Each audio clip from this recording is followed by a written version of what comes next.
Good morning, class. All of this is going to be relevant for the test, so pay attention. The topic of today's lesson is Cairn. Have you ever stood in front of a hill, boulder, rock wall, or any other kind of tall structure and had the deep, innate, primal desire to climb it, to stand at the top and look down on where you came from? If yes, I might have good news and bad news for you.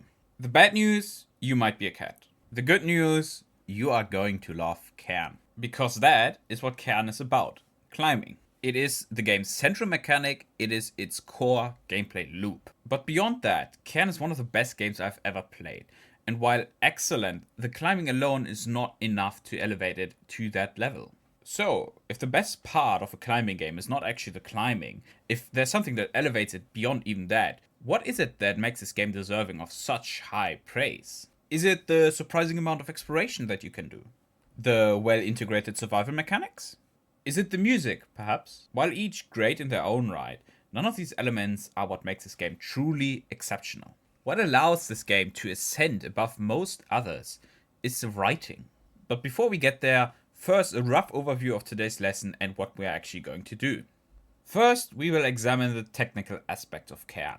How well it runs, presentation, graphics, music and sound. Then, we will take a closer look at the climbing, how it works and analyze why it works. Following that, we will look at exploration and survival and how they interact with the climbing.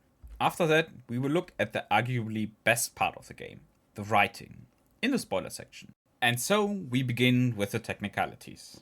Overall, the game runs fine, at least on PC.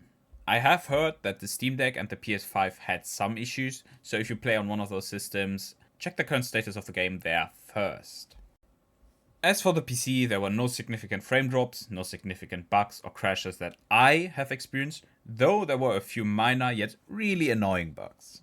That said, the team over at the Game Bakers has already begun patching some of those bugs out, so I wouldn't worry too much about that blemish in the long run.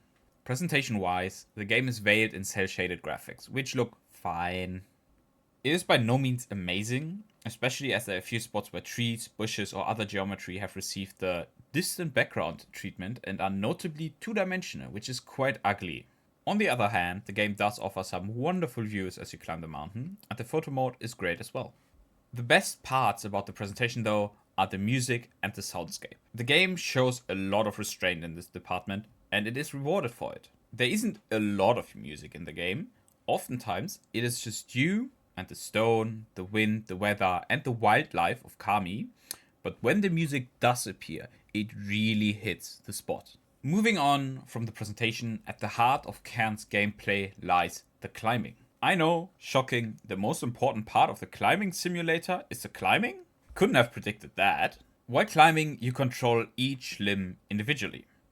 This control scheme is quite different to the controls and gameplay of most other games, as it turns moving within the world into the gameplay loop itself. This is not the first time that this has happened. Other games that do that already exist. Death Stranding or the recently released Baby Steps are some examples of games with similar movement-based gameplay. But even when compared to other games of its type, the movement scheme of Cairn is unique, and it functions incredibly well. Climbing is a constant puzzle. Where do I put my legs? Where do I put my arms? What route am I taking? Where am I anchoring my pittance? Where do I use buffs, like chalk? And these questions, they are not only asked at the beginning of each climb, but throughout as well. I cannot tell you how often I've sat there and said, okay, what now? As I reach a point where I thought I could climb through easily, only to realize that it's not that easy. It is a perfect mix, almost like a pendulum, between planning beforehand and improvising once you reach a spot that looks a bit different up close than it did from down below. Climbing, movement, is just fun in this game. This is in part because of the puzzle aspect, but also in part because the climbing feedback is very satisfying. You can hear the difference in quality of holds as you climb. But while the gameplay and the sound design of the climbing are amazing, there are a few nitpicks in other regards. Visually, your limbs, especially your arms, have the tendency to sometimes turn into spaghetti. Climbing around underhangs and corners can also be quite the problem, as your limbs sometimes just refuse to be put where you want them to be put. But the number one annoyance is the mantling. When you reach a ledge, usually at the end of a climb, your character is supposed to mantle up the ledge into a standing position. But this does not always happen, which can cause you to keep climbing and crawl while flat on the ground like a drugged up exterminator looking for the footprints of a particularly big cockroach on your kitchen floor.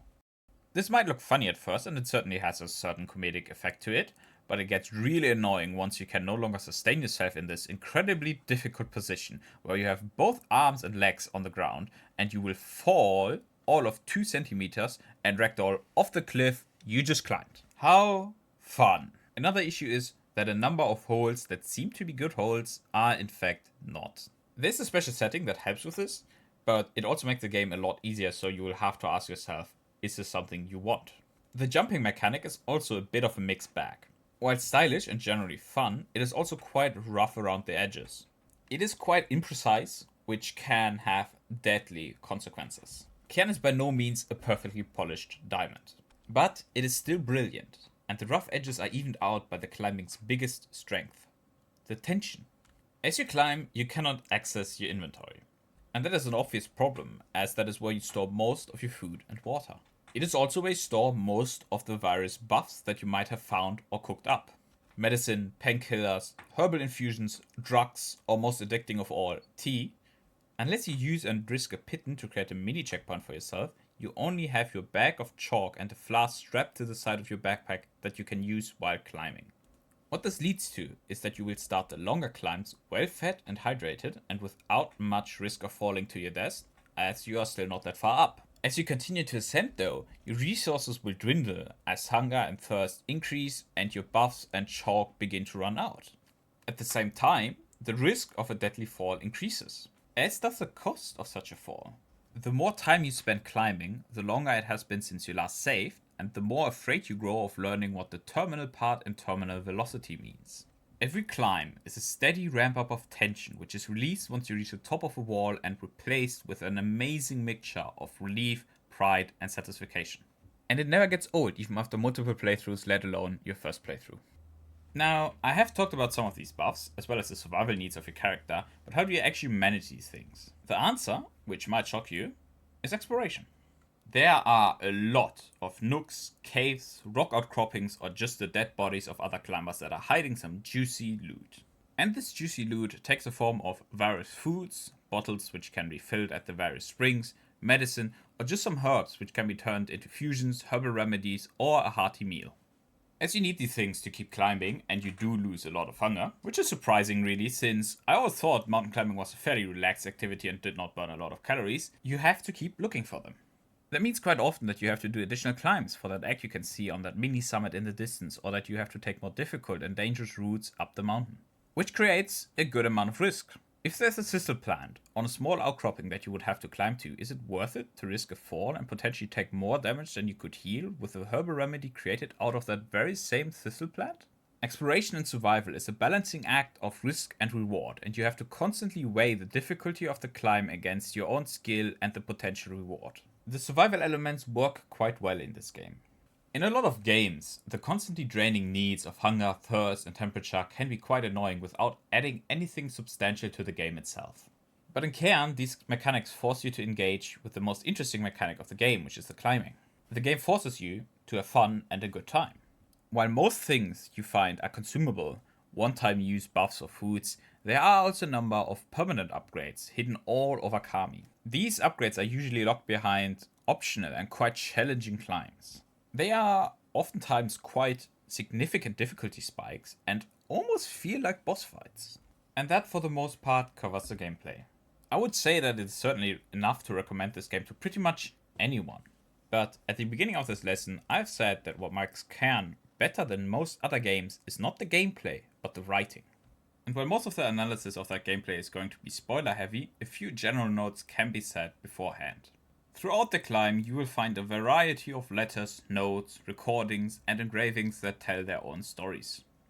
Sometimes it is a collection of letters, sometimes it is the last message a son has sent to his father, and sometimes it is the last words of someone that is now long dead. What all of these have in common is that they are very effective pieces of writing, despite often being just a few lines of text.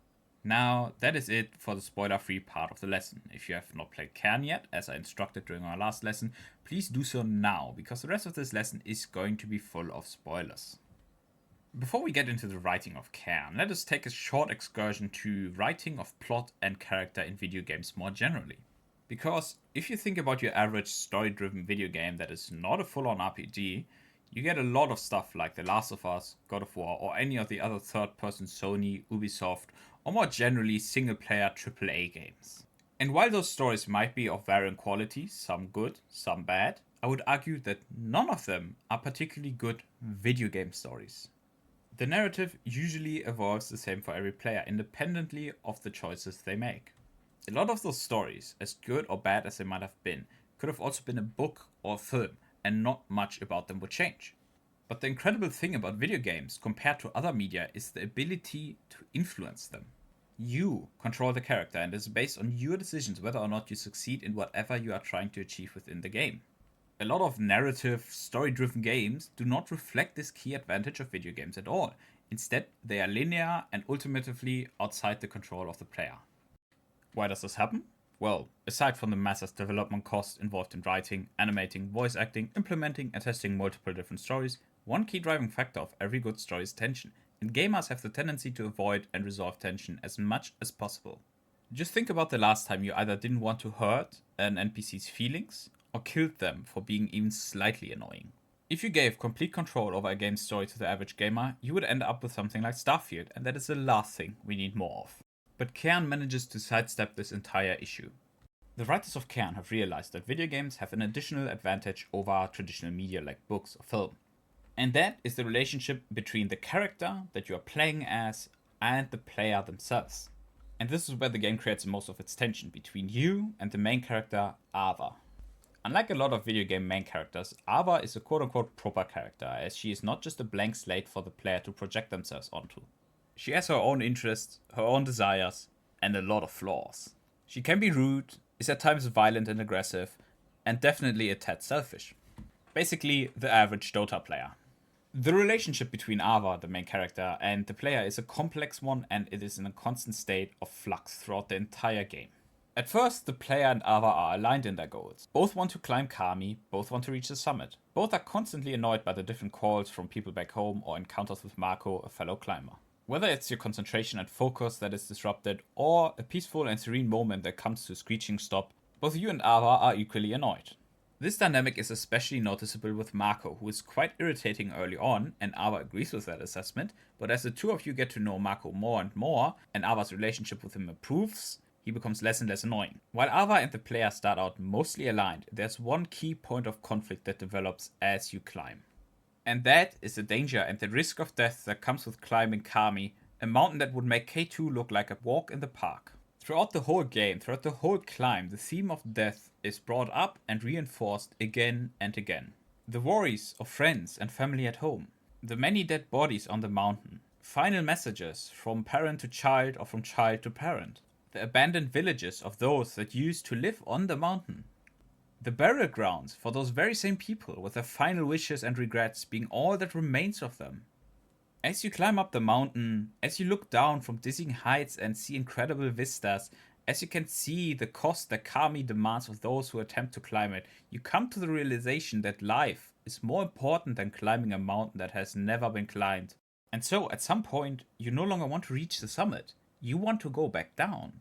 But Ava wants to continue climbing, so continue climbing you do. And as you continue to climb, as you continue to have no choice but to climb, you grow more and more frustrated with Ava. She causes a lot of grief for the people she left at home, and even her agent, Chris, who has up to this point been a dedicated annoyance and comedic relief character. Even he tells Ava in his last message to her to be safe, because that is what matters most. Not the sponsorships or contracts, not the rock climbing, not the achievement of being the first person to summit Kami. The most important thing is to stay safe, which is something that Ava decidedly does not do, as she does not even wear shoes while climbing, because climbing shoes are aid and we can't have that. And the whole time, you don't even know why Ava is doing what she is doing. There are multiple different answers offered throughout the game, both by Ava and other characters, as to why you would climb mountains or Kami specifically, though none of them are convincing arguments as to why Ava specifically climbs. All of this continues to build to a point where you really don't like Ava. It seems to just get worse and worse and worse until you reach a place called The Secret. The Secret is a combination of the narrative of Cairn. 1. The conflict between Marco and Ava that has been brewing up to this point is finally resolved.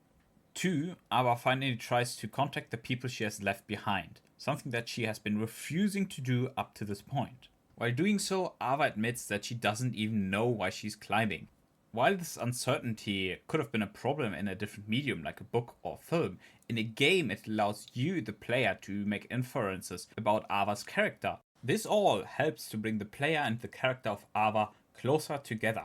And then you are offered a simple choice: keep climbing or head back down with Marco. And it is incredible how a choice this simple works so well. 1. It can be the conclusion of Ava's character arc, which only exists if you make the choice to go back down.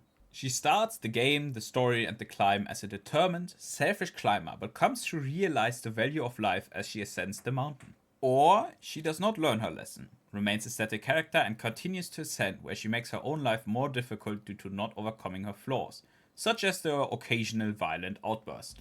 The second point is that this choice is offered to you after 10 or so hours of climbing, at a minimum. You have overcome some serious difficulty spikes on your way up to this point. Surely, it cannot get much harder than the peril or the needle, right? At this point, summit fever sets in and makes you feel like a real proper mountaineer. You are this close. Surely nothing bad will happen on the final stretch, right? Up to this point, the game has merely simulated the climbing part of mountain climbing, but now it also gets you with the compulsive, stupid, and suicidal decision making that comes with summit fever. And the third point is that no matter what choice you make, it will not be 100% satisfying. If you make the reasonable choice and decide to head back down, there's still a great image of Ava wistfully looking out the window of Marco's van as they drive away, back at the mountain, thinking about what could have been. Just as you are thinking about what could have been. Could you have reached the summit? Could Ava have been the first person to reach the summit? You have made it so far. The last push can't be that much more difficult, right? There is a great mixture of satisfaction and dissatisfaction at play here. On the one hand, Ava has a happy ending and survives. On the other hand, neither you nor Ava reach the summit. And isn't that why you bought the game in the first place? And if you do decide to continue, this mixture is inverted. Ava does not get a happy end where she continues to live with her friends and her family. Instead, she reaches the summit but does not come back down. It is certainly satisfying. You beat the game and reach the summit. But it is also immensely unsatisfying, because the characters feel so real and there is no happy end. The writing ensures that Cairn is not only a good simulation of climbing on a mechanical level, but on a meta level as well. You are faced with the same choices and consequences that a real climber or alpinist might have. In conclusion, Cairn is already a Game of the Year contender, and not just Indie Game of the Year. It is truly incredible in the way that it creates its climbing simulation in both gameplay and narrative. The tension between player character and player is something that is unique to video games and can only be found in this wonderful genre.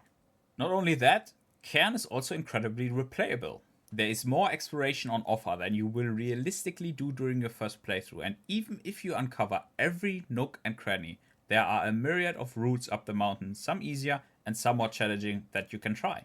And lastly, there is the permadeath, no aid, free solo mode. No matter how intense the game can be during the normal alpinist difficulty, free solo is an entirely different beast.